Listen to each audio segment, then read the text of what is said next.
Aleluia, a graça e a paz de Jesus, amém, irmãos? Antes de mais nada, quero dizer aos irmãos que eu sou muito grata a Deus por estar nesse lugar, nessa igreja e por ter cada um de vocês fazendo parte dessa casa. E a palavra que eu tenho para mim e para você hoje é uma palavra que já tem algumas semanas que ela tem chegado no meu coração e já preguei aqui outras vezes com essa palavra no meu coração, mas até então não tinha sentido direção de ministrá-la. Mas diante de algumas circunstâncias, situações e discernimento de Deus nesses últimos dias, eu tenho entendido que essa é uma palavra necessária para a igreja de Garanhuns, para mim e para você. E de antemão eu quero dizer aos irmãos que essa palavra, ela não é uma palavra exortativa para você entristecer o seu coração, a sua alma, ou trazer peso para você, muito pelo contrário. Ela é uma palavra para lhe instruir e lhe dar leveza no caminhar a partir de hoje. Essa é a minha intenção. E antes de eu ministrar, eu queria que todos vocês ficassem de pé. Já que você senta. E eu quero que você dê um passo para a fila seguinte. E dê um abraço na pessoa que está atrás de você. Qualquer uma das que estão atrás de você. Qualquer uma. E diga assim para essa pessoa, esse abraço é para mandar toda a tristeza embora. E declarar que a alegria do Senhor, que o Espírito Santo tem, que mora dentro de mim, ela vai agora ser gerada dentro de você. Faça isso com alegria, com um sorriso no rosto. Mande a tristeza que está na vida do seu irmão embora, porque você tem essa autoridade. Você é alegre. Como diz o nosso pastor presidente, crente é alegre. Aleluia! E é com essa mesma alegria que eu quero ministrar o seu coração essa noite. É com essa mesma alegria que eu quero que você receba essa palavra. É com essa mesma alegria que eu quero que você receba a felicitação do seu irmão. E você pode voltar ao seu lugar, sentar. E eu quero que você, por esses próximos minutos, que eu preciso ser breve, porque nós vamos ter a ceia do Senhor, logo depois. Mas por esses próximos minutos eu quero fazer um combinado com você. O meu pastor, Raimundo Nonato, ele sempre diz que celular não adora. Então você vai pegar o seu celular, vai colocar no silencioso, e se você puder desligar, até desligue, mas não é necessário, só ponha no silencioso. A menos que você esteja esperando uma notícia, uma situação de alguém que está no hospital, como eu sei que tem alguém aqui essa noite olhando o celular por conta disso, tem alguém no hospital, então a menos que você esteja fazendo isso, ou anotando, porque pessoas anotam no celular, se não for uma dessas coisas, esqueça ele aí do lado. Eu geralmente deixo aqui pertinho de mim, tanto para mim olhar a hora, ainda não temos um relógio ali no final, já vamos ter, como também para verificar alguns textos, quando necessário, que fica mais fácil aqui para mim. Fora isso, eu quero começar dizendo uma expressão muito conhecida no Maranhão e em todos os lugares por onde já andei. Uma linguagem que está presente na vida dessa geração. Quando uma coisa escondida é descoberta. Qual é a linguagem, pastora? Olhe para quem está perto de você e diga assim, a casa caiu. Diga de novo, que a pessoa não entendeu, a casa caiu. Essa é uma linguagem muito conhecida na nossa geração. E eu lembro disso porque eu já trabalhei em um lugar, há muitos anos atrás, em que o meu público eram pessoas que eram dependentes químicos. E era uma linguagem que eles usavam muito. Ei, tua casa caiu. Ei, Carol, a casa do fulano caiu. Então era uma expressão que eles usavam para dizer que aquilo que eles estavam fazendo, que não era correto, deu errado para eles, né? Como diz lá no Maranhão, entrou água. É um outro ditado popular, entrou água quer dizer, deu errado. E a ministração de hoje, ela na verdade é uma pergunta. Eu queria pedir para o meu esposo só trocar bem aqui, que eu esqueci, amor, por favor. Senão ele pode descarregar. Onde você está edificando a sua casa? A palavra de hoje é uma pergunta. Onde você está edificando a sua casa? E tem um texto bíblico que Jesus falou a respeito disso. Ele falou a respeito de construir uma casa que ela permanece sólida, independente das circunstâncias. E esse texto está lá no livro de Lucas, no capítulo 6, do verso 46 ao 49. E quando Jesus está falando nesse texto, ele na verdade não está se referindo a uma casa como essa, mas ele está se referindo à minha e à sua vida cristã.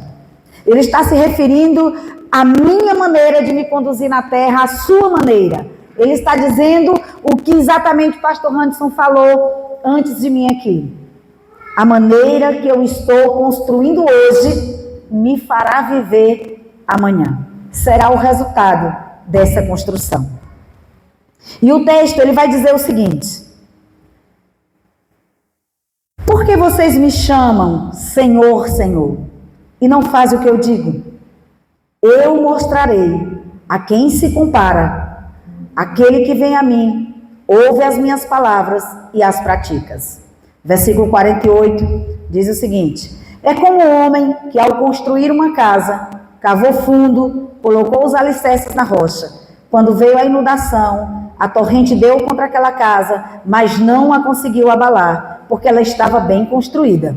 Aquele, porém, que ouve as minhas palavras e não as pratica, é como um homem que construiu uma casa sobre o chão, sem alicerces. No momento em que a torrente deu contra aquela casa, ela caiu e a sua destruição foi completa. Jesus aqui, ele está falando dentro do contexto do Sermão da Montanha.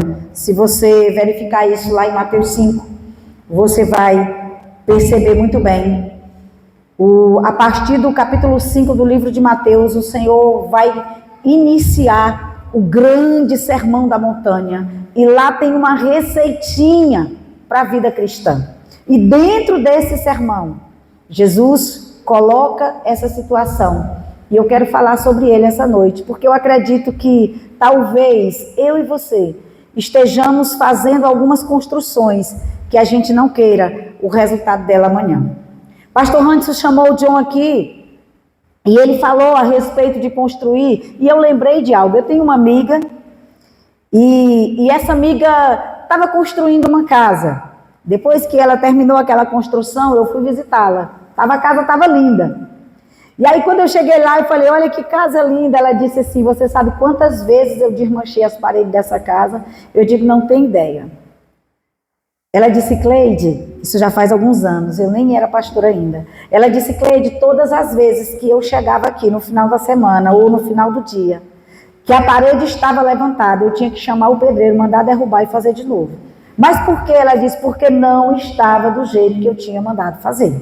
Aquela mulher, ela não entendia, obviamente, de obra, assim como eu não entendo, o meu esposo muito pouco, mas ela sabia notar que aquilo não estava sendo bem feito.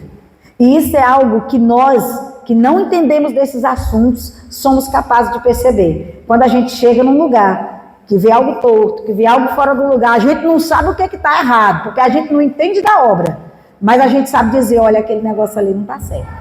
E ela gastou mais de ano para fazer uma casa pequena, porque ela sempre tinha que reconstruir algumas coisas que não estavam sendo bem feitas. E isso meu marido disse hoje, e a ideia dessa palavra é essa, é que você possa hoje recomeçar uma construção diferente no seu dia a dia cristão.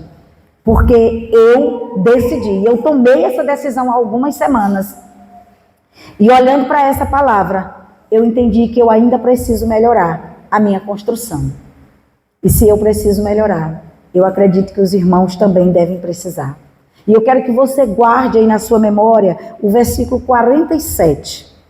Só guarde esse versículo, que diz assim, eu mostrarei a quem se compara aquele que vem a mim, ouve as minhas palavras e as praticas. No final dessa mensagem, nós vamos retornar a esse versículo como resposta a uma pergunta que todos nós precisamos fazer a nós mesmos, para que a gente melhore a nossa caminhada. O que Jesus está dizendo aqui em Lucas 6, esses textos que eu acabei de ler, o que ele está dizendo é exatamente isso. A casa caiu. Ele está contando uma história, ele está narrando uma história e ele está dizendo, a casa caiu. E ele está explicando nesse texto por que aquela casa caiu. Não foi um acaso, não foi um acontecimento, não, tinha que acontecer. Como algumas pessoas costumam falar com alguns eventos que acontecem na vida. Sabe, quando eu tenho dificuldade de reconhecer a minha responsabilidade sobre coisas que me acontecem, eu prefiro lançar a responsabilidade em Deus e dizer assim, não, mas era preciso Deus fazer isso. Não era preciso mais. Tem coisas que não tem necessidade de nos acontecer. E Deus permite, porque como um bom pai, Ele quer ensinar os seus filhos, que somos nós, a viver melhor. Então Jesus, ele explica nesse texto que eu li, quais foram as razões daquela casa cair. Ou seja, ela não caiu por acaso. E a razão lá é muito simples. Ele vai dizer, o problema da casa ter caído foi a maneira que o construtor edificou. Tanto é que ele cita duas casas diferentes. Ele cita uma que permaneceu e ele cita outra que caiu. E ele explica por que ela caiu. E isso fala porque as pessoas fracassam na vida cristã. E com certeza, as pessoas que fracassam na caminhada cristã, que se desviam, que se afastam de Deus, ou que perdem, sabe, a vontade de buscar o Senhor, de estar cooperando com o reino, isso não acontece de uma hora para outra. Quando a gente aceita Jesus, eu não sei você, mas eu me lembro, já faz alguns anos. Eu lembro que quando eu aceitei a Jesus, eu fiquei tão impactada, que de vez em quando eu oro e digo, Senhor, eu quero a alegria da minha salvação, porque ela é real. Eu senti essa alegria há tantos anos, e eu não abro mão de viver essa alegria todos os dias, porque a alegria da salvação, ela é uma realidade, diz a palavra do Senhor. E todo crente que carrega a marca da perseverança em Cristo, ele é alegre. E o meu pastor, ele usa essa frase, virou até figurinha já. Crente é alegre. E eu me lembro disso. Por quê, amados? Porque não combina com Jesus. Cara feia não combina com Jesus. E você está olhando para uma mulher que usou uma cara feia por muitos anos. E aquela cara feia não era porque eu queria. Eu era tão tímida, não parece? Eu não gostava de conversar, eu não gostava de sorrir. E eu tive uma pastora muito carinhosa, que um dia ela disse para mim, minha filha, você precisa sorrir. E eu falei, mas eu não gosto de sorrir. Ela disse, não é sobre você gostar de sorrir. Como é bom a gente ter pastor, né? Olha aí para quem está perto de você e diga, mas é bom ser pastoreado. Diga. É bom demais, gente, é bom demais. Eu lembro que aquela palavra, embora ela tenha dito com muito amor, mas aquela palavra me confrontou. Sabe o que eu pensei dentro de mim? Eu digo, era só o que faltava. Agora a minha pastora querer que eu vive rindo por aí. Oxe, o que ela tem a ver com a minha vida? E geralmente a gente tem esses pantinhos, como diz aqui no Pernambuco, né? Pantinho. De receber uma correção, um conselho, e a gente zangar, e eu perguntar, o que essa pessoa tem a ver com minha vida? Acredite, eu já fui assim, talvez bem pior do que alguns. Mas sabe, aquela mulher me ensinou que sorrir não só faz bem para mim, mas alegra a vida do outro. Tem pessoas que elas estão tão tristes ao passar por nós, que o que vai mudar a vida delas é o nosso sorriso. Tem pessoas que elas estão tão destruídas, e eu estou falando de pessoas perto de você, que talvez senta do seu lado todo domingo, ou lá no trabalho durante a semana, que ela só precisa que você dê um sorriso. Pastora, mas eu estou com uma luta tão grande lá em casa que não dá para sorrir não. Dá, irmãos. Luta grande enfrentou foi Jesus aqui nessa terra. E a Bíblia diz que as crianças não podiam vê-lo, que elas corriam para cima dele. E como diz o meu pastor, criança não vai em quem tem cara feia. Eu não sei se você já percebeu que eu luto para conquistar todas as crianças da igreja. Às vezes eu pergunto para o pai, o que é que eu... perguntei para o pai do Miguel já. O que eu posso dar para esse menino gostar de mim? Posso dar doce? Não pode, pastor, o menino não come doce. Eu digo, meu Deus, o que eu dou para esse menino? Quero conquistar esse menino. Samuel, então, a luta é grande. Daqui para ele fazer 7 anos, ele vai gostar. Por que eu tenho tanto esforço em querer estar perto de criança? Porque na minha cabeça ficou marcado o ensino do meu pastor. O meu pastor disse que se as crianças não gostam de você, pode ter certeza que você não é uma pessoa de cara agradável. Porque criança, a grande maioria delas, gosta de gente que sorri, gosta de gente alegre. Então olha para esse teu irmão aí e diz, irmão, me ajuda aqui, eu quero aprender a sorrir. Eu quero aprender a sorrir. E sabe o que aconteceu na minha vida, aprendendo a sorrir? Eu ganhei muito dinheiro, gente. Pastor, o que é que tem sorriso com dinheiro? Deixa eu lhe dizer uma coisa, sorriso dá dinheiro, você não sabia não? Sorriso dá dinheiro.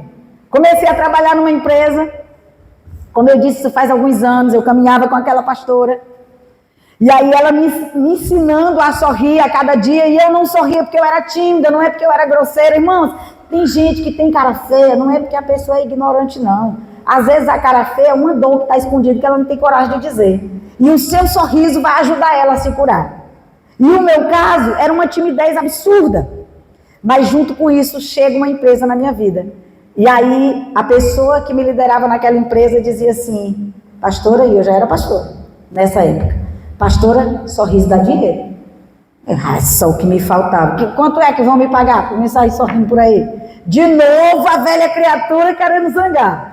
Sorriso dá dinheiro. Mas aí eu fui fazendo treinamentos, eu fui aprendendo e eu fui percebendo que quando eu sorria, as pessoas tinham mais vontade de ficar perto de mim. Eu vendia mais. Diógenes sabe muito bem o que é isso, né, Diógenes? Atender bem quem chega perto, receber com um sorriso. Gente, não é que eu comecei a ganhar dinheiro. E quem conviveu comigo de perto sabe, ganhei muito dinheiro naquela empresa. E cada vez que eu crescia, eu me lembrava, sorriso dá dinheiro.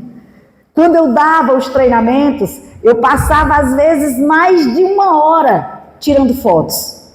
Por quê? Porque o palestrante VIP, que dava a palestra, ele tinha que ir para a sessão de fotos depois.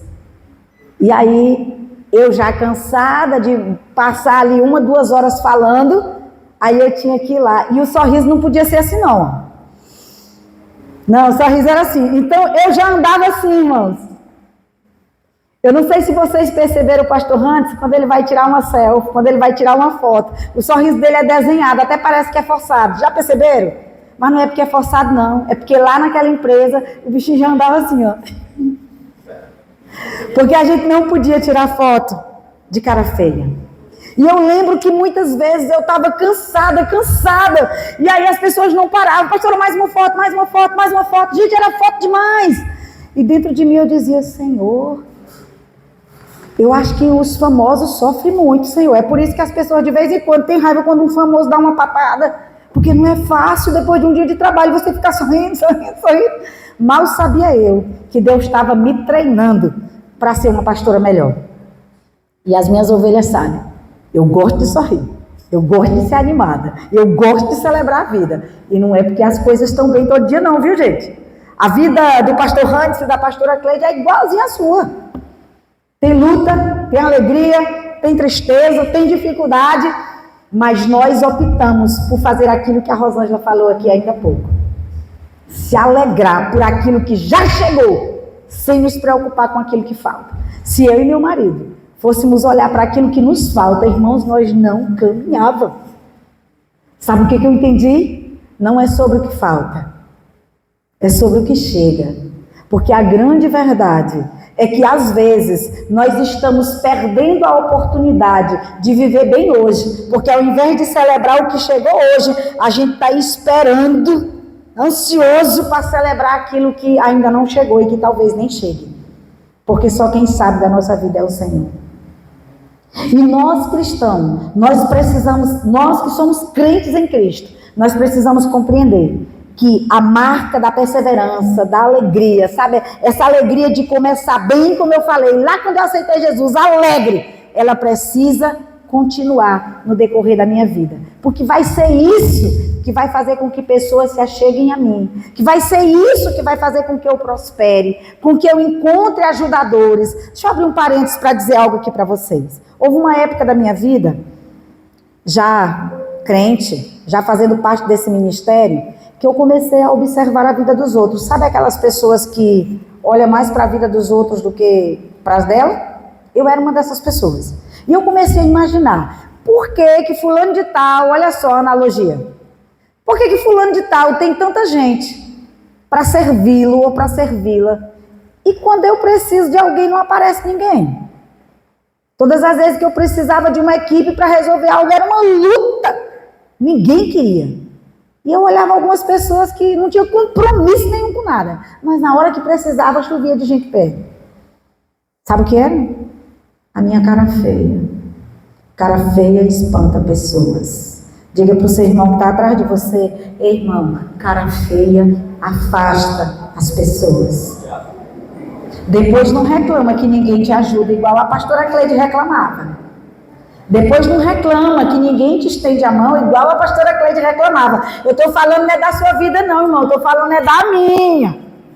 Quem já foi gente ruim sou eu. E como é bom a gente poder contar que já foi ruim e que Jesus mudou. Porque aí quem está escutando a gente pensa assim, olha, se Jesus mudou a vida dessa mulher, meu Deus, ele vai mudar a minha, que essa mulher é mais ruim do que eu. É bem provável.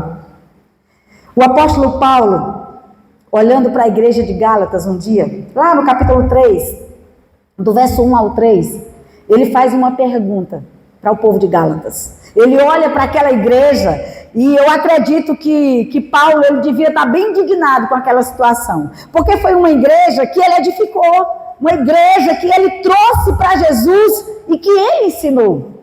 E agora a igreja estava se desviando. Sabe, os crentes começaram a viver outra realidade. E ele chega e pergunta: ó Gálatas insensatos, quem os enfeitiçou? Ele estava zangado, né? Que feitiço é esse? Era isso que ele estava perguntando.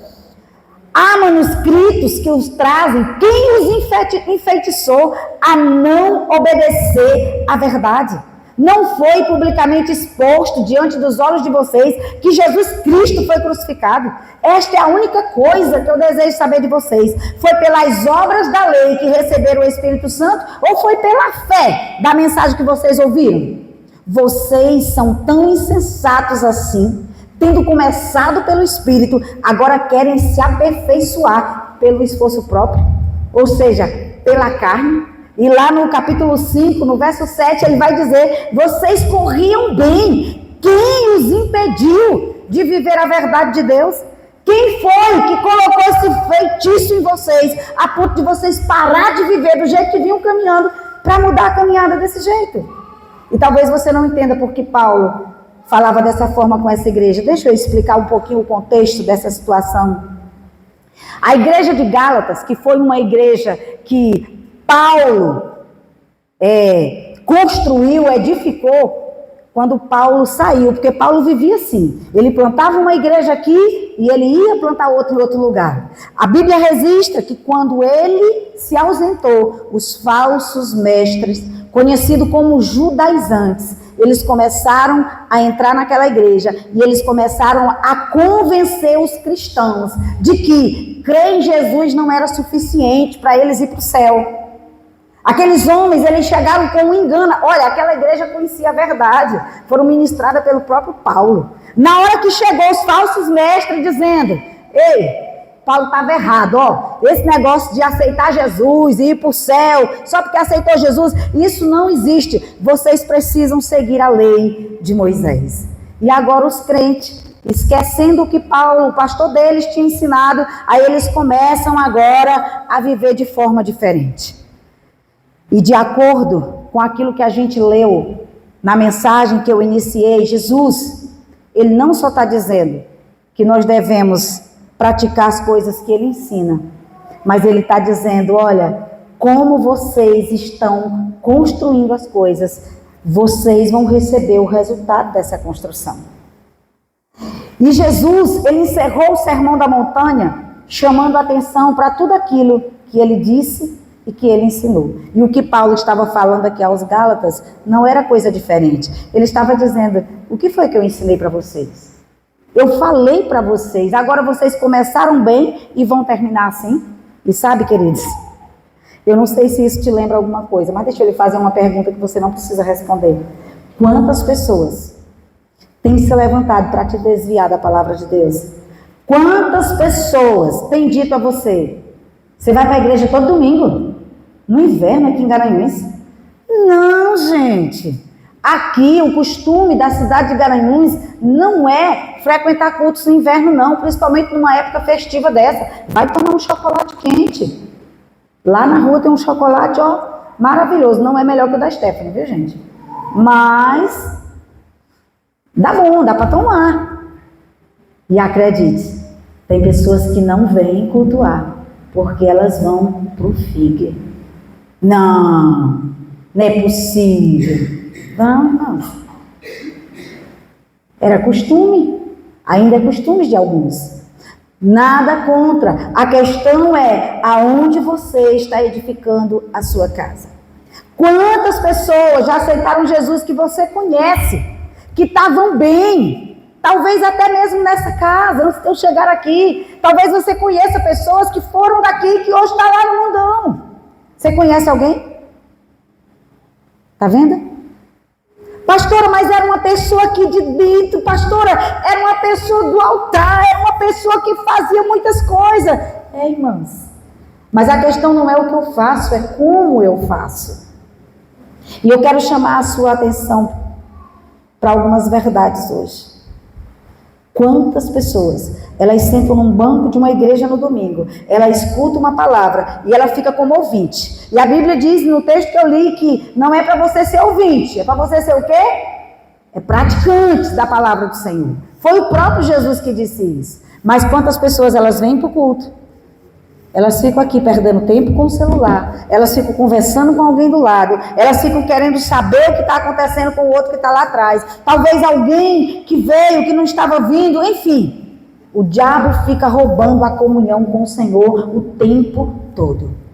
Essas pessoas, elas acham que frequentar um culto é suficiente. Irmão, nós não frequentamos culto simplesmente porque a gente aceitou Jesus e agora é obrigado a cultuar. Irmão, nós não somos obrigados a cultuar. Nós não somos obrigados a atuar todo domingo numa igreja. Isso seria apenas um ritual. Mas sabe por que é interessante cultuar? Porque a gente sabe que é na comunhão que Deus traz palavras novas, que Deus faz a gente crescer. Ontem mesmo na vigília nós tivemos altas revelações. Todas as pessoas que estiveram aqui conosco saíram abençoadas. Por quê? Porque o Senhor se faz presente aonde tem comunhão.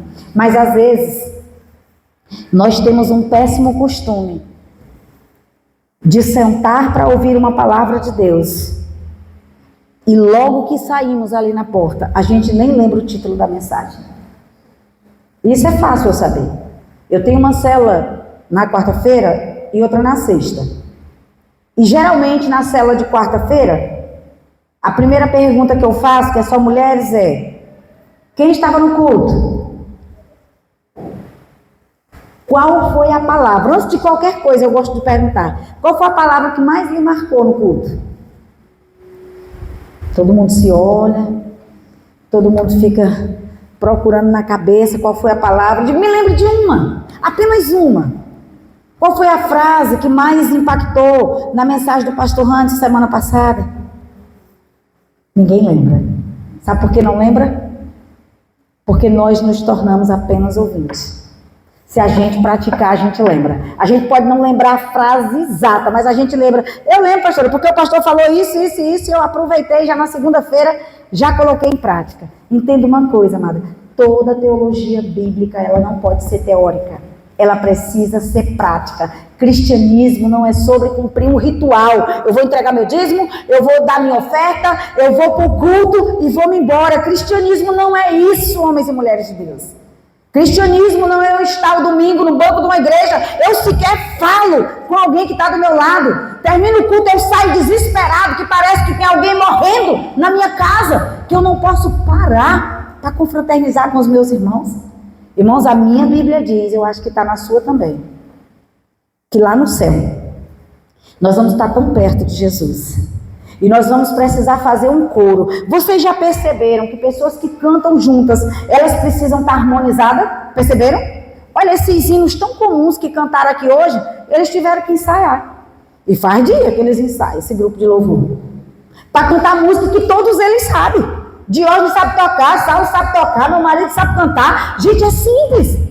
Mas se eles não ensaiar, dá errado. Um desafina, o tom não... Tanto é que quando um não toca, quando um não vem ensaiar, ele não vem tocar. Por quê? Porque ele não vai acompanhar aquilo que foi ensaiado.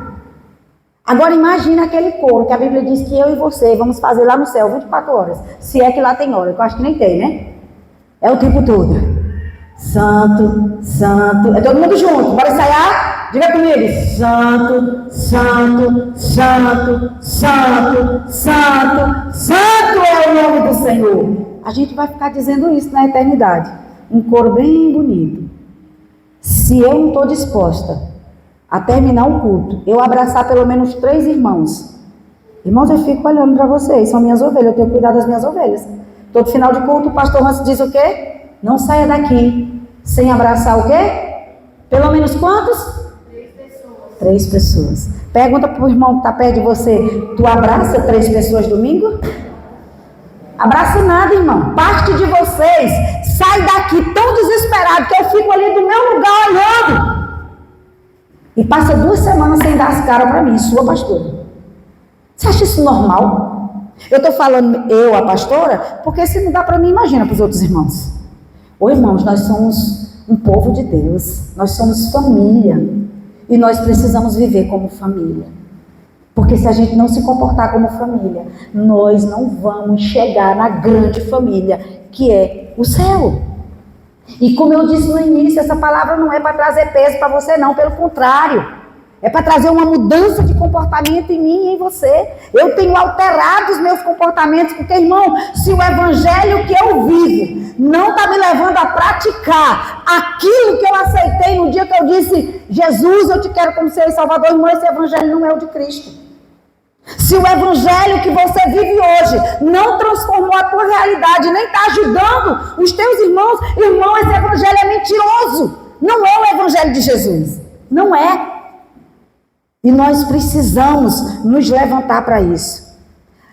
Quando Jesus conta a história desses 2 construtores, e eu quero aqui lembrar você que esses 2 homens que construíram essas casas, nós podemos chamá-los de 2 tipos de crente. Diga comigo, 2 tipos de crente. Eles tinham a mesma missão. Nós temos ou não temos a mesma missão? Chegar no céu. A nossa missão é o que? Aceitar Jesus, fazer discípulo, ensinar, batizar e todos juntos na glória com o Senhor um dia. É a nossa missão, é a missão de todo mundo. E quando o Senhor fala da missão desses 2 homens, que eram uma só, qual era? Construir uma casa. Esse construir aqui para mim e para você é construir a minha vida cristã. Viver uma vida cristã que agrade a Deus. Mas tem algo nesses 2 construtores que também tem em mim e em você.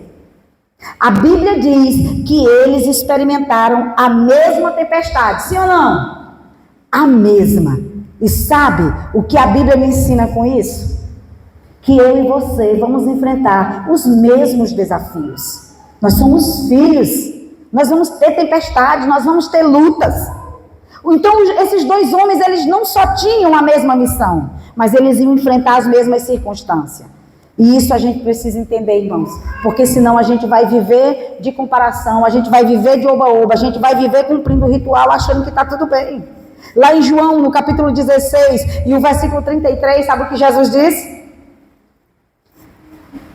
Para que eu e você tivesse paz, nós íamos ter paz, ele diz, mas ele falou algo muito poderoso que nós não podemos esquecer: no mundo tereis aflições. O que Jesus estava dizendo? Vocês vão ter uma luta atrás da outra. Foi isso que Jesus disse. Amado, e olha que eu sou alguém que eu creio na bondade de Deus, eu creio na prosperidade, eu creio em tudo aquilo que Deus tem para nós. Ele tem e Ele dá mesmo. Mas o que Ele está dizendo, vocês vão ter tudo isso, mas vocês vão ter uma luta atrás da outra. Só que Ele dá uma esperança maravilhosa. Ele diz, mas tem bom ânimo. O que é bom ânimo? Seja animado, irmão. Mude a cara. No nome de Jesus, mude a postura. Se anime. Porque a grande verdade é que conforme eu penso, assim eu vou ser. Eu não posso achar que eu sou um derrotado, que nada dá certo para mim, ou então, e por causa disso, fazer as coisas de qualquer jeito, como aquele construtor que a casa caiu fez. Porque a grande diferença naqueles dois homens, nos dois tipos de crente, é como ele decide edificar a sua vida. O tipo de vida que eu e você estamos vivendo hoje é que vai dizer amanhã quem verdadeiramente nós somos. E a minha pergunta é, que tipo de construção é a que eu e você estamos fazendo hoje? 1 Coríntios, capítulo 3, versículo 10 diz assim: conforme a graça de Deus que me foi concedida, eu, como sábio construtor, lancei o alicerce e outro está construindo sobre ele. Contudo, veja cada um como constrói. Em outras palavras, veja cada um como edifica. Isso aqui é o apóstolo Paulo se referindo a ele mesmo e dizendo, olha, eu sou um construtor sábio, porque eu já estabeleci o alicerce. Quem é o alicerce? Jesus.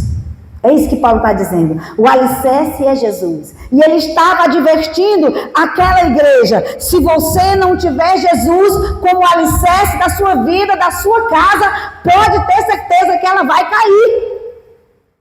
E para ficar claro para vocês, Paulo estava falando com uma igreja, a igreja de Coríntios. Uma igreja cheia de divisões, cheia de imaturidade, sabe? Cheia de crentes mimizentos. E que, além de tudo isso, ainda sofria a influência da cultura grega. Ou seja, não era fácil. Era uma igreja desafiadora. Pastorear naquela igreja devia ser bem mais difícil do que pastorear numa cidade fria, gostosa. Com certeza. Aquela igreja foi um desafio na vida de Paulo. Mas Paulo, ele chama a atenção, dizendo, veja como é que você está edificando a sua vida. Eu sou apenas o pastor da igreja. Eu coloquei o alicerce certo. Eu coloquei Cristo. Todo mundo está edificando. Mas veja quem é o seu alicerce. Como diz a palavra de Deus, no grande dia do Senhor, cada um de nós vai prestar conta de si mesmo. E graças a Deus que a gente não tem que prestar conta da vida dos outros. Não é verdade? Porque se a nossa está difícil, imagina, ter que dar conta da vida do nosso irmão. Mas quando a gente olha lá para o versículo 11 desse mesmo capítulo, Paulo, ele continua dizendo, ninguém pode pôr outro alicerce além do que já está posto, que é Jesus Cristo. E se alguém constrói sobre esse alicerce, usando ouro, prata, pedras preciosas, madeira, feno ou palha, a sua obra será mostrada, porque o dia trará a luz, ela será revelada pelo fogo, e o fogo vai provar a qualidade da obra de cada um. Sabe o que Paulo está dizendo? Paulo está dizendo, olha, aquilo que você está fazendo hoje, como você está trabalhando para Deus, como você está edificando a sua vida, é uma escolha sua. E talvez você não esteja vendo nada acontecendo, mas eu quero lhe dizer que um dia essa obra vai ser revelada. E quando a gente olha para a vida cristã, a gente percebe que muitas pessoas se desviam no dia que a luta chega. Por que será que pessoas se desviam tão facilmente no dia que a luta chega? Eu escuto quase todos os dias, pastor, eu vou deixar a igreja, porque, eu estou com muita luta. Pastor, eu não vou para o culto hoje não, estou com muita dor de cabeça. Irmão, essa é uma igreja que ora por cura todo culto. Mas tem muitos irmãos que não fazem questão de receber cura. É mais confortável ficar em casa, tomar um analgésico e esperar a dor passar. E eu não sou contra remédio. Eu sei que remédio é uma bênção de Deus. Irmão, mas todas as vezes, para mim tomar um remédio, eu aprendi com meu marido. Primeiro eu oro, primeiro eu tomo um chá, só depois, por último, é que eu vou para o remédio. E nós precisamos olhar para esses construtores e aprender com o exemplo negativo de um, o exemplo positivo do outro, e começar a endireitar a nossa construção. Aquele homem que edificou na rocha, ele usou algo que o próprio Jesus falou lá em Lucas, no capítulo 14, no versículo 28, diz assim: qual é de vocês, se quiser construir uma torre, não senta primeiro para calcular o preço, verificar se tem dinheiro suficiente para completá-la? Sabe o que Jesus está dizendo? Nós não podemos sair por aí sendo irresponsáveis, fazendo coisas sem perguntar para Deus se é para fazer. Aí depois que dá errado, a culpa é de Deus. Eu não vou para a igreja, eu não vou para a célula, eu não quero conversa, porque deu errado algo na minha vida. E quem foi que fez? Foi Deus que botou uma arma na sua cabeça e disse faça? Foi o vizinho? Não, foi você. E Jesus nesse texto ele está dizendo: se você quiser de verdade ser meu discípulo, então senta aí e calcula direitinho se tu vai ser fiel a mim, porque para ser meu discípulo não pode sair no meio da estrada. É isso que Jesus está dizendo. Às vezes, por conta do amor que Cristo derramou na cruz por mim e por você, às vezes a gente diminui a justiça de Deus. Parece que a graça ela é maior do que a justiça de Deus, e não é sobre tamanhos, amados. É sobre que esse amor de Deus, ele é tão importante quanto a justiça dele. Não é porque ele nos ama que ele não nos corrige.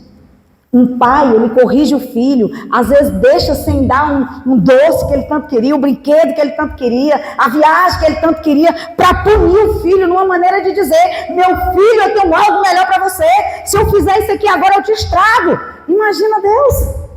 Ô irmãos, nós precisamos repensar a nossa caminhada cristã. Nós precisamos repensar sobre quando o Senhor chega nos aconselhando, nos exortando, e Ele vai usar pessoas, amados. Nós precisamos parar de nos aborrecer porque alguém está nos direcionando. Entendendo que se eu sou filho, eu vou ser treinado, eu vou ser orientado. A Bíblia diz que Deus só disciplina filhos, bastardos não. Todas as vezes que eu recebo uma correção, e esses dias eu recebi uma grande, sabe o que eu entendo? Eu sou filha. Eu sou filha. E isso me faz ter prazer em servir ao Senhor. E Jesus aqui, ele usa nesse texto de Lucas que eu li no início. Aliás, nesse texto de Lucas que eu acabei de ler sobre o planejamento, sobre a sabedoria, não é para ensinar a gente a construir uma casa. O interesse de Jesus não é que você saiba construir um prédio desse. Ele está falando da construção da jornada cristã. E no relato do Evangelho de Mateus, do mesmo ensino de Jesus, que começa lá no capítulo 5, Jesus falando o sermão da montanha, nós vamos ver detalhes que precisa ser avaliado por mim e por você. Olhe para o livro de Mateus, capítulo 7, verso 24. Diz o seguinte: portanto, quem ouve as minhas palavras e as pratica é como um homem prudente que construiu sua casa sobre a rocha. Caiu a chuva, transbordou os rios, sopraram os ventos, deram contra aquela casa, mas ela não caiu, porque ela estava alicerçada na rocha. No entanto, quem ouve minhas palavras e não as pratica é como um insensato que construiu a casa sobre a areia. Caiu a chuva, transbordaram os rios, sopraram os ventos, deram contra aquela casa e ela caiu, e grande foi a sua queda. Sabe o que Jesus está dizendo aqui nesse texto? Prudente é uma pessoa precavida, é uma pessoa que pensa primeiro, ela calcula primeiro, ela não construiu a casa dela em qualquer lugar. E o Evangelho de Lucas nos dá uma clareza ainda maior a esse respeito, quando ele diz lá no versículo 48 do capítulo 6, é como o homem que ao construir uma casa cavou fundo. Diga assim comigo: cavar fundo. Sabe o que é cavar fundo, mas? Esforço, trabalho. Pergunte para o John Lennon, ele está construindo uma casa. Aliás, ele vive construindo. Pergunte para ele o trabalho que dá de construir os alicerces de uma casa. Quantos dias dura? É impressionante quando eu olho para algumas estruturas, porque dependendo do que vai botar em cima, tem que mudar as estruturas de baixo. Eu já vi engenheiros, pessoas que entendem disso, avaliando para ver se dá para botar um segundo andar em determinado lugar. E eu já vi a pessoa dizendo, olha, se você quiser botar mais um andar aqui, você tem que desmanchar, derrubar isso aqui e fazer um novo alicerce, porque a estrutura de baixo não sustenta o que vem acima. Vamos pensar nisso na nossa vida cristã. Quem acredita que tem um lindo chamado de Deus? Você tem, irmãos. A Bíblia diz que a quem muito é dado, muito é exigido. Acredite, você é uma ferramenta poderosa na mão de Deus. E Deus tem dado a mim e a você tempo para a gente usar de sabedoria para construir aquilo que Ele quer, que a gente suporte quando o peso chegar. Esse homem dessa história, ele não só fez um buraco para botar os alicerces. A Bíblia diz que ele cavou profundo. Ele não só fez um buraco no chão e disse, vou resolver isso aqui, não. A Bíblia diz que ele cavou muito, ele cavou bem no fundo, pensando no quê? Se uma tempestade chegar, a minha casa não vai cair. E se nós queremos ter uma vida cristã que dure, que suporte qualquer tempestade, nós não podemos ser superficiais. E aqui eu quero entrar numa área, amados, que talvez seja tão repetitiva, que você já conhece, que eu já conheço.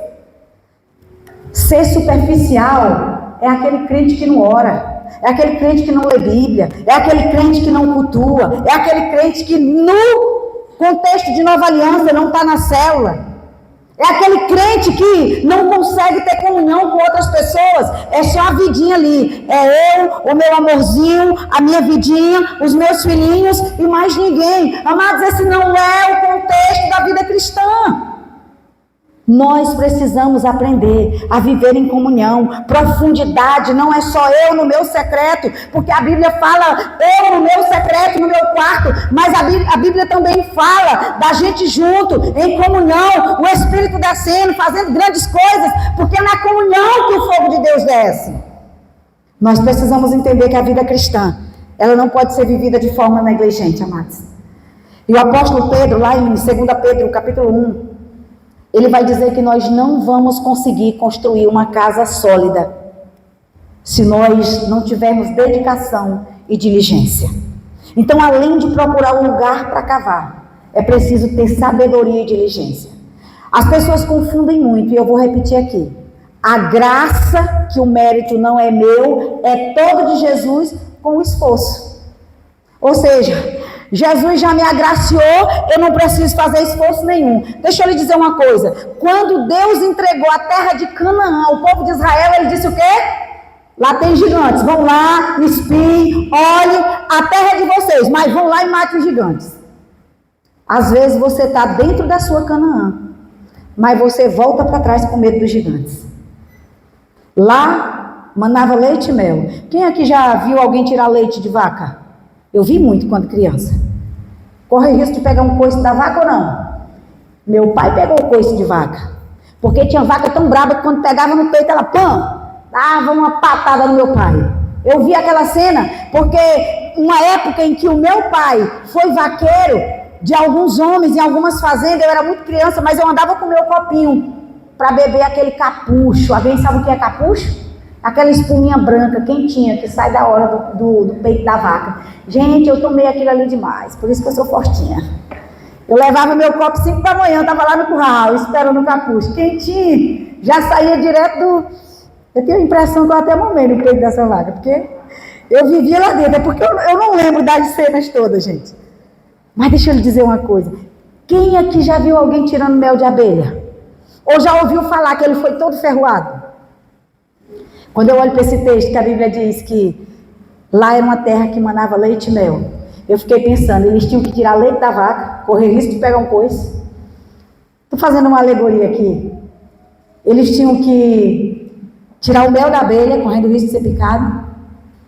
E aqueles 10 espias voltaram todos fora. Eu mesma é que não vou fazer um esforço desse por essa terra. Deus, obrigado, mas eu não quero. Na vida cristã, hoje, dentro da igreja de Jesus, alguns estão assim.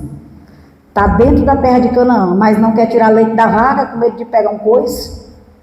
Não quer tirar o mel da abelha com medo de ser ferroado. Deixa eu dizer uma coisa para você, homem e mulher de Deus. A terra que mana leite e mel é a vida que você está aqui para viver na terra. Porque Canaã tem gigante e no céu não tem. Então o céu vai ser a nova Jerusalém. Olha para quem está perto de você e diz: irmão, tu já está dentro da sua Canaã. Tira o leite e colhe o mel, porque Deus já lhe entregou. Aleluia! Então nós não podemos tratar a vida cristã, amados, como se fosse uma corridinha de 100 metros. Eu tenho que correr um pouquinho. Não, irmãos. Ela é mais do que uma maratona. A minha pergunta é: qual nível de dedicação pode ser encontrado em você hoje, quando o assunto é vida cristã? O quanto você tem se esforçado para viver o evangelho que te alcançou, na prática, de verdade? Tem pessoas que elas aceitam Jesus, elas se envolvem em tudo. Pastor, eu quero servir na mídia. Pastor, eu quero servir na recepção. Pastor, eu quero servir no Kids. Nós estamos, há dias. A gente coloca lá no grupo da liderança e diz: olha, veja nos seus liderados se eles querem servir no ministério X, no ministério tal, no ministério tal. Por quê? Porque para você servir aqui, é só você falar com o seu líder de célula. É o seu líder de célula que conhece sua vida, que sabe que você está pronto, e a gente enganja você. Mas a maioria não quer, amados. Não querem servir. A maioria não querem liderar a célula. E por quê? Porque vai exigir esforço. Vai exigir tempo, vai exigir energia, vai exigir exatamente isso que a Bíblia fala aqui, em sabedoria e diligência. E eu não estou disposto. Então, se dedicar ou viver de qualquer jeito, é uma escolha minha e sua.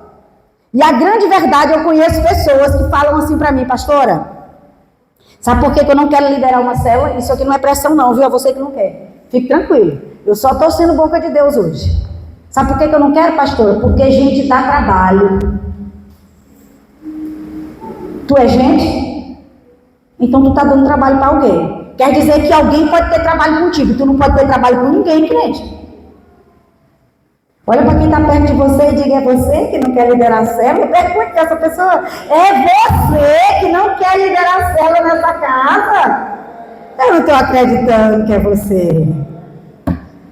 O construtor que edificou a casa na rocha, ele tinha essas duas características: sabedoria e diligência. Ele disse: eu vou cavar e eu não vou fazer um buraco qualquer não, eu vou fazer bem fundo. Mas o outro, o insensato, que a Bíblia diz lá no livro de Mateus também, do verso 26 ao 27, eu não vou ler aqui, mas o Senhor Jesus disse: olha, o que não pratica é o insensato, que construiu na areia. Quando veio a chuva, quando veio o vento, derrubou tudo. É mais fácil edificar sem precisar cavar. Aqui, nesse período de tão pouca coisa que meu esposo fez aqui nessa igreja, eu ouvi muitas vezes alguém dizer: não, faz só assim, assim, assado. E o meu marido, pouco entendedor do assunto, chegava lá em casa e dizia: amor, eu não vou fazer de qualquer jeito. Eu não quero fazer de qualquer jeito. E graças a Deus que Deus levantou o irmão John e nos ajudou muito para resolver a questão desse lugar. Como é precioso a gente poder contar com pessoas que Deus levanta. Porque se dependesse da minha sabedoria e da sabedoria do meu esposo em relação a conhecer, esse negócio a gente não ia dar conta de fazer. Mas o Senhor levanta pessoas exatamente para nos ajudar. E eu quero abrir um parênteses para dizer: irmãos, a pessoa que talvez você não vai com a cara é a pessoa que Deus levantou para ajudar você. Em nome de Jesus Cristo. Desmancha a cara, abre um sorriso e diz: irmão, eu aceito a tua ajuda. Olha para o irmão que está perto de você e diz: irmão, eu aceito a tua ajuda. Eu quero que você me ajude. Eu queria ter tempo, irmãos, para poder falar para você daquilo que Jesus fala lá em Mateus 13. Que ele conta aquela história da parábola do semeador, que ele fala que uma semente caiu no solo pedregoso, que não nasceu, que ele coloca como aquelas pessoas que recebem a palavra com alegria, mas na hora que vira as costas já esqueceu. Será que você é esse tipo de gente? Recebeu uma bênção hoje, amanhã já está zangado. Recebeu uma palavra de alegria hoje, amanhã a tristeza já tomou conta de você? Não, irmãos, deixa eu lhe dizer uma coisa. Se a gente não se aprofundar em Deus, nós não vamos resistir ao dia mau. Nenhum de nós estamos livres da tempestade. Não existe diferença. A tempestade vai chegar aí, vai chegar aqui, mas a grande diferença é como eu estou edificando a minha vida. E talvez você diga: pastora, a minha vida está ótima. Eu não tenho por que fazer vigílias, eu não tenho por que jejuar, Eu não tenho por que me esforçar mais do que eu já me esforço, pastora. Porque eu já oro, já dou meu dízimo, já dou minha oferta, tá igual aquele religioso que chegou na igreja. Ó, Jesus, esse publicano aí, eu não sei não, viu? Mas eu oro tantos dias na semana, eu faço isso, eu faço aquilo. Mas deixa eu lhe lembrar de uma coisa, dessa história que eu li no início. Jesus não disse, quando ele estava falando do construtor das duas casas, olha, construam direitinho, porque se a chuva chegar... Não. Jesus não falou se, ele disse quando a chuva veio. Ela vai vir, irmãos. O dia mau acontece para todo mundo. Isso aqui não é praga não, isso aqui é Bíblia. O dia mau acontece na vida de todo mundo. E o que vai fazer a diferença é como eu estou quando essa chuva cair, quando essa tempestade cair. Em outras palavras, vai chegar tempestade na minha vida, na sua, vai chegar. Uma hora é uma doença, uma hora é uma situação financeira, uma hora é uma situação com o filho, uma situação que você não sabe resolver. Mas, irmãos, olha para essa cidade. Agora está parado. Mas, irmão, desde que eu cheguei aqui, o tempo muda de uma hora para outra. Sim ou não? Quem é morador de Garanhuns não sabe dizer se vai chover amanhã, se vai chover daqui a pouco, se vai fazer sol. Aqui o clima é doido e agora está mais doido ainda. Alguém já disse assim, pastora, a senhora orou demais pedindo sol, nós estamos no inverno e cadê a chuva? Pode orar aí que a senhora é culpada. Ô, irmãos, eu digo, ô Jesus, até para orar o povo culpa a gente, Senhor. Irmão, mas eu vou confessar uma coisa para vocês. Eu pedi para o Senhor que esse mês de julho não tivesse muita chuva, que ele desse muito sol por causa do encontro. Eu estou perdoada? Se vocês quiserem, eu oro para chover. Eu só disse assim, Senhor, eu não quero que tenha chuva, eu quero que tenha vento frio, eu quero que faça frio, mas sem chuva. É tão bom. Aí eu estou vendo o povo sem chuva e ninguém sabia que eu tinha orado, né? Estou confessando aqui, vocês me perdoem, mas eu posso orar diferente. É tão bom a gente estar num lugar agradável que tem sol para secar as roupas, né? E um friozinho gostoso. Mas vamos voltar para cá que eu já quero encerrar. O que esse construtor está colocando em risco, esse da casa da areia, não é a casa dele. Não é a construção física. Não é o tempo investido, não é o dinheiro que ele gastou. É a sua eternidade. E aqui eu quero chamar a sua atenção para algo que é muito importante, amados. Tem muita gente vivendo de qualquer jeito, achando que vai ter todo o tempo do mundo para consertar a vida. Irmão, não vai. Os acontecimentos do mundo estão mostrando que Jesus está às portas. E outra coisa, pastora disseram que Jesus ia vir, tem mais de 2000 anos, nunca veio. Irmão, na hora que você morre, Jesus volta para você. Aí me responda, você sabe o dia que vai morrer? Não sabemos, irmãos. A gente nem sabe se acorda, a gente só dorme. E de repente a gente acorda. Deixa eu lhe dizer uma coisa, ou você entende que você precisa dar tudo de você para Jesus, ou então não dê nada e acaba com isso. Porque não vai adiantar você viver uma vida cristã meia boca. Ah, pastor, então a senhora quer dizer que eu tenho que ser melhor do que já sou? Tenho, irmãos, eu tenho. Pastor, e se eu não for, corre risco de ir para a eternidade sem Cristo? E quem vai decidir é você. Se você quer a eternidade com Cristo ou quer a eternidade com o anticristo. É você que decide. Eu só lhe digo uma coisa. Chegou o tempo que eu e você não podemos brincar de cultuar, de servir, de fazer coisas, de fazer de contas, de mostrar numa rede social que está tudo bem. Não, irmãos. A vida cristã não é sobre mostrar que está tudo bem. A vida cristã é sobre eu decidir que eu vou construir a minha casa na rocha. E que aconteça o que acontecer, ela vai sobreviver a qualquer tempestade. Porque vai chegar o dia da grande tempestade. E essa sim, eu vou ter que enfrentar com Cristo. E se eu não tiver com Ele, irmãos, não vai ter como vencer. Deixa eu lhe dizer uma coisa. O Evangelho de Jesus nunca prometeu que seria fácil viver na terra. Eu atendo pessoas que dizem assim, pastor, eu não aguento mais não. Ah, pastor, eu não aguento mais não. Irmão, você não aguenta, é o fogo do inferno. Diga para quem está perto de você. Irmão, você não aguenta, é passar a eternidade todinha queimando com o diabo lá no inferno e seus demônios. É isso que você não aguenta. Mas ter uma vida de oração, ter uma vida com Deus, ter compromisso com a sua célula, ter compromisso com a sua igreja, se envolver nas coisas dos reinos. Irmão, isso aí tu aguenta, irmão. Oxe! Tu já aguentou coisa pior do que isso. Agora quer dar uma de que tá fraquinho? Não, irmãos. Lembra do que eu falei no começo dessa mensagem? que não existe diferença quanto ao teste, quanto à tempestade para cada um de nós. A diferença vai estar em como eu construí a minha casa. Lembra que eu disse, guarda esse texto? Qual era o texto? Quem lembra? Lucas 6,47. E aqui é a chave dessa ministração. Eu mostrarei a quem se compara. Se compara o quê, gente? Aquele que vem a mim, ouve as minhas palavras e as pratica. Jesus está dando o segredo aqui do homem que construiu a casa na rocha. Ele está dizendo, aquele que vem a mim, aquele que ouve as minhas palavras e aquele que pratica. Ele está dizendo para você qual é o segredo. Então vamos lá. Primeiro, diga comigo, aquele que vem a mim. Você está indo a quem quando a luta chega? Você está indo contar para quem quando as coisas ficam ruins na sua casa? A Bíblia diz em João 6,37 que todo aquele que o Pai me dá, virão a mim, e quem vier a mim, eu jamais rejeitarei. Sabe o que acontece, amados? É porque quando a vida fica difícil, quando uma desgraça acontece lá na casa, eu não corro para Deus. Se eu não corro para murmuração, eu corro para o vizinho. Aí sabe o que eu estou dizendo para o vizinho que não tem Deus?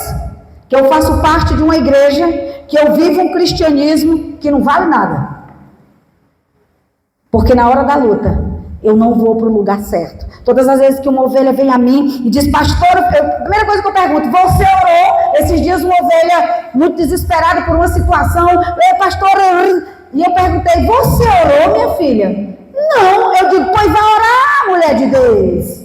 Eu vou te ajudar. E ela está aqui nesse culto hoje. Essa é a oração que eu faço com os crentes difíceis. Eu digo, pega ele, Jesus, pega ele. Eu estou orando por você, viu, irmão? Então é melhor se ajeitar, não espera Jesus te pegar, não. Vamos lá. Eu vou pedir paciência dos irmãos aí, só um pouquinho. Quem você procura quando as coisas ficam difíceis? A Bíblia está dizendo, procure Jesus. E procurar Jesus quer dizer se dedicar a Ele. Segunda coisa, ele diz, aquele que ouve as minhas palavras. Quem é que você está ouvindo? Esses dias também eu escuto alguém, pastora, mas é porque fulano sonhou. Meu Deus, Jesus, eu estou morrendo. Como é que é, minha? Foi um sonho. Que sonho, minha irmã, pelo amor de Deus. Irmão, deixa eu dizer uma coisa para você. Quando Deus dá um sonho para alguém que você está envolvido, seja esse sonho bom ou ruim, Deus quer que você se levante e ore, não é para você se desesperar, não. Você não tem um Deus que é matador de gente, não, irmão. Você tem um Deus que te avisa para você orar e para dar livramento, diga amém. A Bíblia diz lá em Lucas 11:28, ele respondeu, antes felizes são aqueles que ouvem a minha palavra e me obedecem. João 10:27 diz, as minhas ovelhas ouvem a minha voz, eu as conheço e elas me seguem. Irmão, ouvir a palavra de Deus quer dizer que eu preciso escutar Ele, não alguém que não vive o Evangelho de Cristo. Eu tenho visto pessoas nessa cidade que escutam uma palavra poderosa no domingo, segunda-feira o vizinho chega, sendo secretário do diabo, a pessoa morre. Eu sou pastora desta casa e eu vejo pessoas saindo daqui com um sorriso, daqui aqui. No outro dia, antes do almoço, a pessoa me liga e diz, pastora, eu estou para morrer. O que foi? Fulano de tal, pastora, terminou o culto, chegou em mim e disse isso e isso. Ô irmãos, eu tenho que ter muita paciência e muito amor do Senhor. Aí eu digo, vai orar. Olha para quem está perto de você e diz assim, irmão, vai orar. Diga aí, diga, vai orar no nome de Jesus.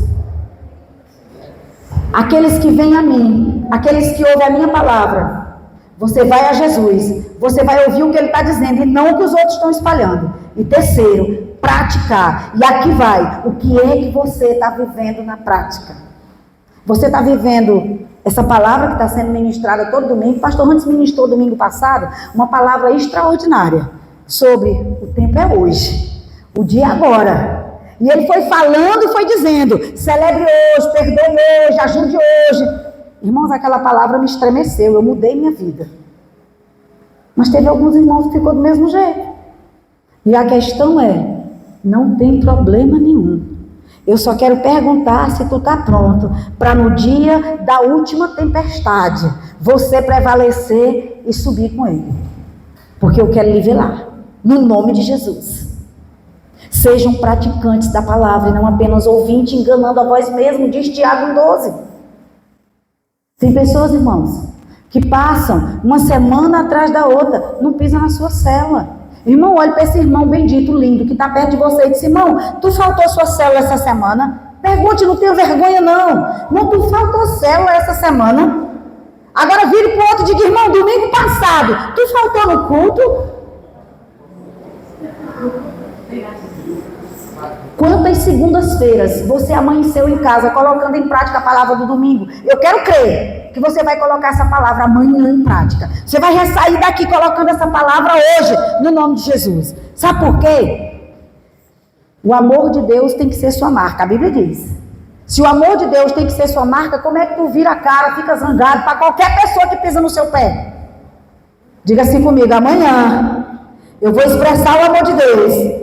Eu vou ser manso, vou ser paciente e vou suportar você. Diga aí para quem está perto. Estou terminando, pastor Hans. Eu não posso terminar essa palavra sem dizer algo, que essa foi o que mais marcou a minha vida nessa ministração. A Bíblia diz que Moisés era o homem mais manso da terra. Gente, você sabe o que é a Bíblia inteira registrar um homem, o mais manso da terra? Eu digo: gente, manso como? Mas Moisés não era aquele que viu um egípcio e um hebreu brigando. Com 40 anos, ele foi lá e matou o egípcio e ainda escondeu. Duplo homicídio, né? Matou e ainda escondeu o cadáver. Ocultação de cadáver, é isso mesmo. O cabelo era ruim. Aí passou os dias e ele fez de conta que não tinha feito nada. Um homem crente, viu, irmão? Moisés era um homem crente. Foi criado no palácio, mas debaixo das orações e dos conselhos da sua mãe. Crente, igual eu e você. Parece longe, mas ainda tem um bocado de Moisés não transformado no meio de nós. Aí outro dia ele estava lá, aí viu 2 hebreus brigando. O que ele fez? Vocês são irmãos. Aí um diz: tu vai matar um de nós, como tu matou naquele dia, ó. Sebo nas canelas, como diz no Maranhão. Correu, fugiu, foi embora. Foi para onde? No deserto de Midian. E ele passou quantos anos lá, irmãos? 40. E sabe o que eu fui ministrada nessa palavra? Os 40 anos que Moisés passou lá no deserto foi o que modelou ele para ser um homem manso. E eu falei para o Senhor, eu disse: Senhor, eu não quero 40 anos de deserto, não. Diz para o teu irmão aí: irmão, tu não precisa de 40 anos de deserto, não. Foi lá, irmãos, cuidando de ovelha. Ovelha dá trabalho, irmão. Estou falando de ovelhas, animais. Ele passou 40 anos cuidando daquelas ovelhas, tirando os carrapichos dela, livrando ela da boca das feras, levando para tomar água, levando para comer. 40 anos passando raiva com a ovelha. Mas Deus estava treinando ele para ele ser um homem perdoador. O deserto ensina a mim e a você aquilo que a gente se recusa a aprender no dia a dia, colocando em prática a palavra de Deus. E sem trazer nenhum peso para o seu coração. Eu quero lhe dizer hoje: ou você decide aprender no dia a dia a ser humilde, a ser manso, a expressar o amor de Deus, a praticar as palavras que você ouve na célula, que você ouve no domingo. Irmão, então Deus vai te conduzir para um grande deserto. E de novo eu digo: isso não é praga, isso é Bíblia. Todos os homens e mulheres de Deus que não decidiram viver uma vida como Deus queria, eles foram para um deserto. E se você não quer ir para um, diga: Senhor, já está bom de deserto. Eu quero mudar minha vida hoje. Eu quero que você se coloque de pé nessa hora. E eu quero aproveitar para fazer um convite. Um convite para você que ainda não fez uma oração tão poderosa, que é dizendo: Senhor, eu te reconheço como dono da minha vida, como Senhor e Salvador da minha história. Escreve o meu nome no livro da vida. Eu quero convidar você para me orar por você essa oração hoje. Ou talvez alguém que já fez essa oração, mas que as tempestades da vida lhe afastaram do Senhor. Que as tempestades da vida foram lhe levando para cada vez mais longe. E hoje a vida está tão difícil que você nem consegue caminhar como gostaria. Eu quero dar essa oportunidade a você. E eu quero que a igreja feche os seus olhos. E nesta hora comece a orar. E comece a dizer: Senhor, traz salvação nessa casa. Traz, Senhor, algo poderoso sobre a vida dos meus irmãos, sobre a minha vida. E mais uma vez eu quero lhe lembrar, a igreja de Jesus, que construir a casa sobre a rocha é decidir ir a Jesus toda vez que for necessário, é decidir ouvir as palavras dele, mas principalmente decidir praticar, porque é exatamente isso que ele diz na sua palavra, quando ele diz: eu vou mostrar a quem se compara aquele que vem a mim, aquele que ouve as minhas palavras e aqueles que praticam. E eu quero convidar a primeira pessoa que quer fazer uma aliança com o Senhor hoje, ou refazer uma aliança